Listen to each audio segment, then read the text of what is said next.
Alo! May papaalam lang po pala ako May tropa akong pupunta dito. Nakikwento po kasi ito sa mga tropa ko eh. Baba, magandang balita yan na po. Matagal nang walang dumadalaw ditong ibang tao. So, babae mo ba yan? Naku, hindi po lo. Tropa ko po. Si Manuel. Manuel? Barkada mo? Opo lo, teammate ko po sa basketball. Schoolmate ko rin po. Kakilala rin po yun ni Sarah. Di ba, Sarah? Si Manuel. Ayaw lang.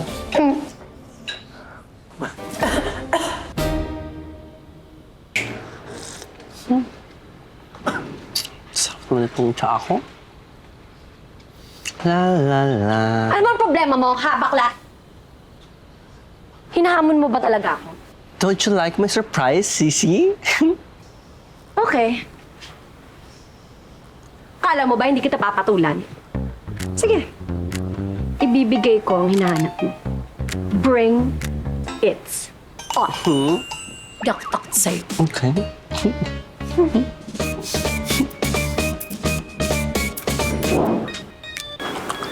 Alam mo, Sarah, dito sa amin, walang trabahong lalaki, walang trabahong babae. Basta gawaing bahay, dapat alam ng lahat. Para naman yung mapapangasawa ng mga apo kong lalaki, alam, tulungan yung kanilang asawa.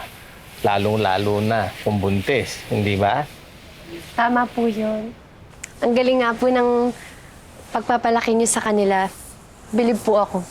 Oo, Iha. Kaya ngayon pa lang sasabihin ko na sa'yo, pag napangasawa mo si Lucas, hindi ka mahihirapan sa kanya.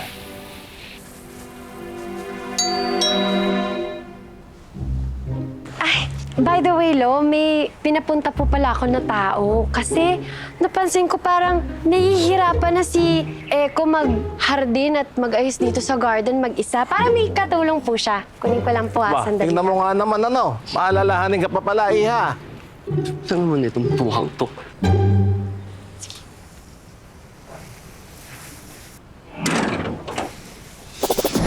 Boom bap sa tenga para lang mag-check. Boom bap sa tenga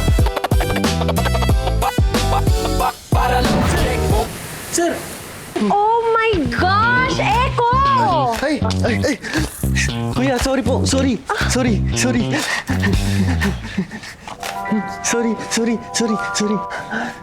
Eko! Ano yan? Ba't nakaupat na yan? At saka ba't basang-basa? Ano po kasi, Lo? Ito kasi si Eko hindi tumitingin. Ayan tuloy, nabasa niya si Kuya. Parang gusto niya ata makakita ng abs at katawan. Abs? Katawan? Abs! Naku, hindi. Kuya! No, sorry kuya. Sorry. Bakit, Eko? Hindi ba matigas ang abs?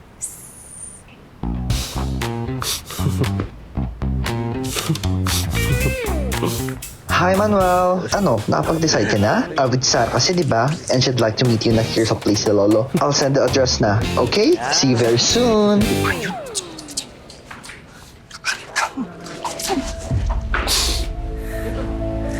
Oh, anong ginagawa mo dito? Tsaka, ba't basa ka? Oo. Sumirit kasi yung host kanina habang nagdidilig ako. Okay. Oh, Lucas. Sakto pala. Ano, manananghalin na ba tayo? Opo, Lo. Nagluto na rin po ako kanina eh. Babe, tulungan mo na ako dito. Ah, yes, babe. Oh, ano mo to? Lagay mo yan. Oh, ikaw, Eko, magbihis ka na.